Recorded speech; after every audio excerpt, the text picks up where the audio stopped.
Baik, selamat pagi, selamat siang, selamat sore untuk para penonton.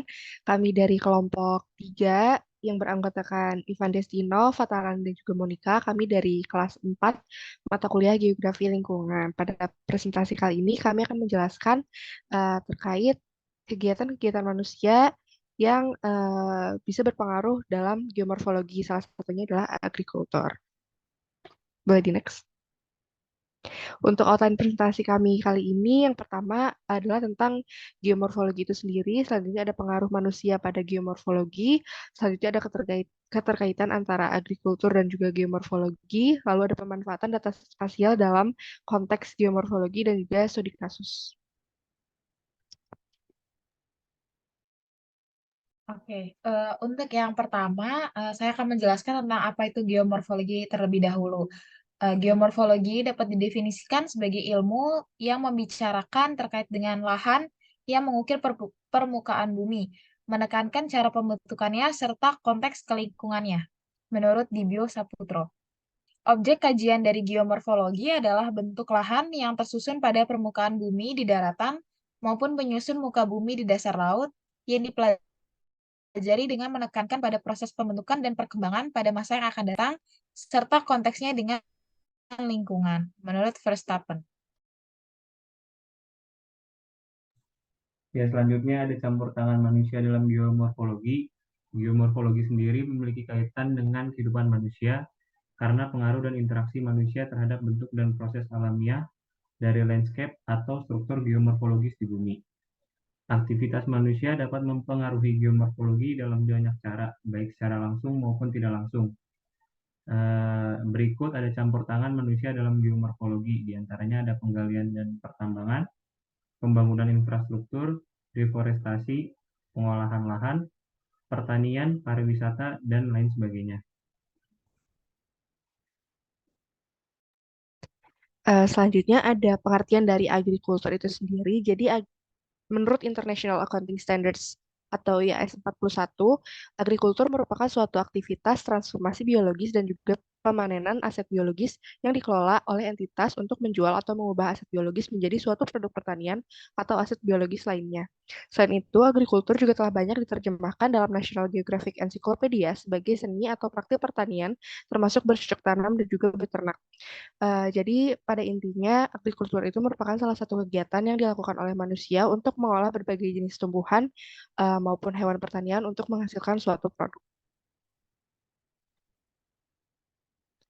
Selanjutnya terdapat agrikultur di Indonesia. Indonesia ini merupakan negara agraris dengan jumlah pekerja di sektor pertanian, kehutanan, juga perikanan lebih dari 40 juta orang. Selain itu, sekitar 30% dari luas wilayah Indonesia digunakan untuk aktivitas pertanian.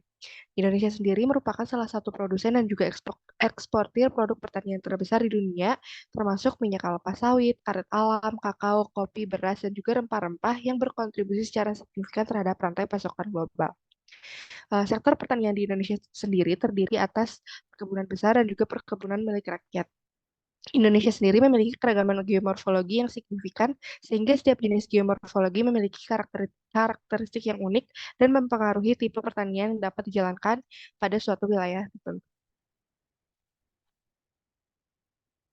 Boleh di next.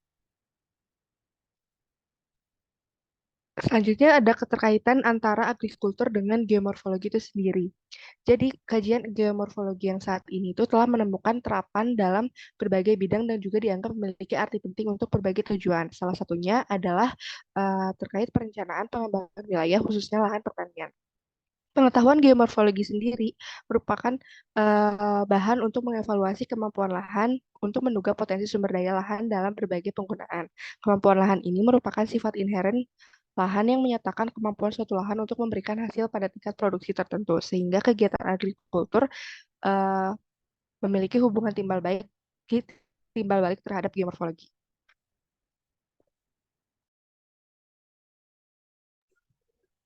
Selanjutnya ada peran data spasial terhadap geomorfologi dalam bidang pertanian.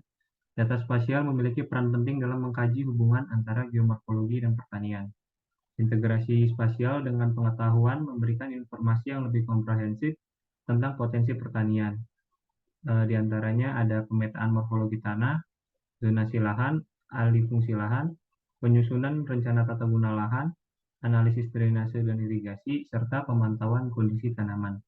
Dari beberapa topik tersebut, alih fungsi lahan dipilih untuk dikaji lebih lanjut pada tugas kali ini.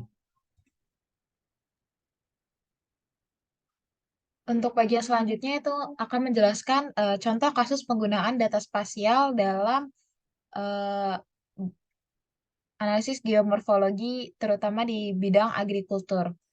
Eh, untuk judul jurnal yang kami gunakan yaitu Analisis Spasial Temporal Alih Fungsi Lahan Pertanian atau Sawah ke Non-Pertanian pada tahun 2012 sampai 2021 di Kecamatan Widodaren, Kabupaten Ngawi. Pada penelitian ini digunakan data yaitu Citra Landsat FTM tahun 2012 dan tahun 2021 serta kuesioner penelitian terkait dengan faktor yang menyebabkan terjadinya alih fungsi lahan pertanian. Jadi eh, dilakukan kuesioner kepada petani alasan-alasan atau faktor yang menyebabkan mengapa mereka melakukan alih fungsi lahan. Serta digunakan juga peta klasifikasi penggunaan lahan menurut Rancangan Standar Nasional Indonesia atau RSNI dengan klasifikasi menggunakan metode Supervised Classification yang sumber datanya diperoleh dari USGS. Untuk metode yang dipakai dalam penelitian ini yaitu metode analisis data sekunder yang disertai dengan kegiatan observasi lapangan. Selanjutnya.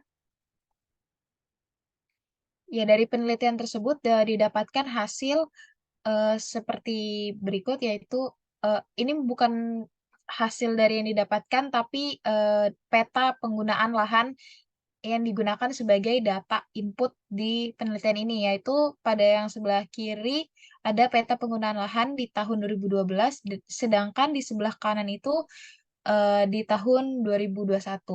Dapat dilihat cukup banyak perubahan, terutama pada warna merah yang sebelumnya itu cukup sedikit menjadi bertambah jumlahnya semakin banyak. Warna merah itu sendiri menandakan wilayah permukiman. Selanjutnya,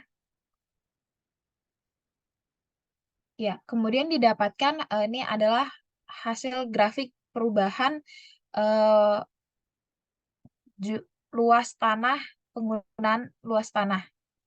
Secara temporal, alih fungsi lahan pertanian di Kecamatan Widoren tahun 2012 sampai 2021 mengalami tren yang meningkat dengan luas sebesar sekitar 1.226 hektar are.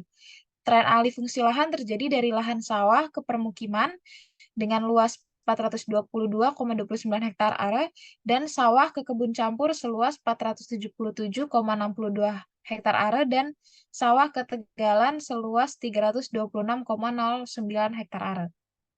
Next. Faktor penyebab terjadinya alih fungsi lahan pertanian disebabkan oleh berbagai hal, terutamanya yaitu harga jual produksi yang murah di pasaran, ketersediaan pupuk yang langka dan harga pupuk yang mahal, kebutuhan hidup yang semakin naik, kebijakan pemerintah daerah yang kurang memonitoring keberlanjutan kegiatan petani, sehingga banyak sawah yang terbengkalai karena aktivitas mengolah sawah oleh petani tidak berlanjut. Jika dilihat dari alasan atau faktor penyebab ini, dapat dilihat bahwa sebagian besar penyebabnya yaitu merujuk ke arah perekonomian atau kesejahteraan hidup dari petani itu sendiri yang tidak tercukupi oleh kegiatan bertaninya. Solusi jangka pendek yang dapat dilakukan yaitu dengan mempertahankan kebijakan pemerintah daerah yang sudah ada dan mungkin meningkatkannya dan kemudian memberikan insentif bagi petani yang mampu mempertahankan produksinya dan pemerintah daerah bersedia membeli produk hasil pertanian petani di atas harga pasar. Ini bertujuan agar mungkin pendapatan petani bisa semakin meningkat dan kesejahteraan petani juga meningkat. Sekian dari presentasi kami. Terima kasih.